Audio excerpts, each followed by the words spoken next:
Kush and Chemtrails, the world's most dangerous podcast. You reminded me too, though, of some shit Dane said, and it's a little teaser because on the next episode, I'm gonna play a clip of it because we got a lot going on this episode. I'm gonna save Dane for the next episode. That's cool. But Dane said there was a time in American history where if a melanated person, or what he would call a Niji, claimed to be a Native American, or at the time he said Native American wasn't even the term, it was American Indian, you know? Yeah. If they claimed to be an American Indian, they would be killed or persecuted or hung. And it made me think of those times where you see those quote unquote slaves being hung by the tree, and you know, people standing around watching. I wonder if those were what Dane is talking about as well.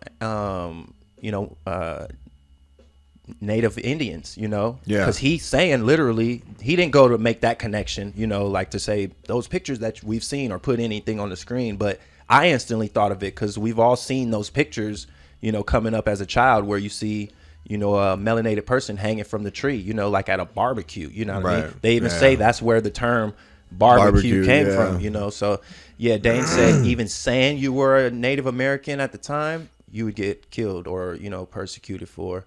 And it's funny because in the black community, he went on to say, like, a lot of people have people in their family who claim to have Native or Indian in their blood, you know what I mean? Yeah. But it makes me wonder if that's why there was always a reluctancy to claim that.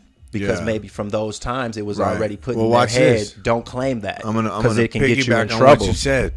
So, my mother growing up, her father's Portuguese, her mother's Mexican. Okay. My grandmother's maiden last name is Munoz.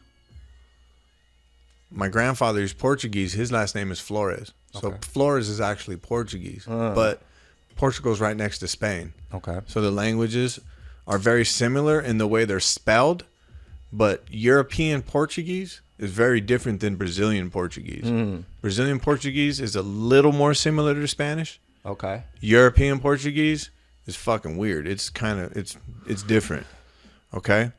That being said, growing up with the last name Flores and obviously living in a Mexican home because my grandmother cooked all the food, and so the culture basically was Mexican. You understand? Even though my grandfather obviously was head of household or whatever, my grandmother was really running shit. Gotcha.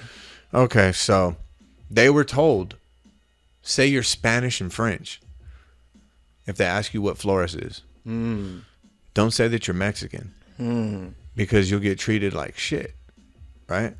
So that goes to what you're saying. Different ethnicities have to claim or... Growing up, picture this. 19th century, 1800s. Right. Okay. And they're like, hey, bro, we got to kill the natives to take their land. That's why they're doing this. It's not like it's I guess you could say it's prejudicial to a certain extent, but it's like, I don't think they would have cared if the natives were white. They wanted the land, bro. And if however they had to do it, right. You know what I'm saying? Obviously it becomes racial, but so they want their land. Well, the racial part was the solution. Right.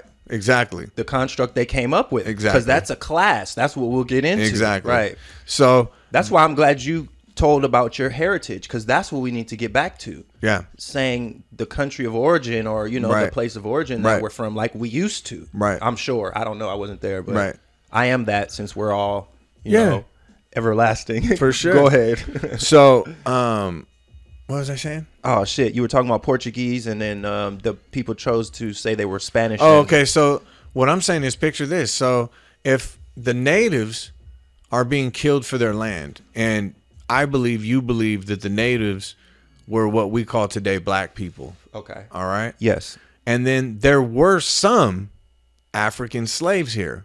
Okay. Because I don't think a lot of slaves were here from Africa. It doesn't make sense to me. Financially, the resources weren't there. Health-wise, the slave traders had to make 2 transatlantic trips and survive it. So your money spending on slaves, plus they're going to die on the way back. So you're wasting your money. Just doesn't seem very likely. And like, all this is weird, right? Not in the millions. Definitely not in the millions. So it's like, okay, they get a few Africans over here, but the natives are going, dude, we got the same skin tone as some of these motherfuckers. Let's say we're African to avoid getting slaughtered because these motherfuckers are coming after our land. At a point, you understand what I'm saying?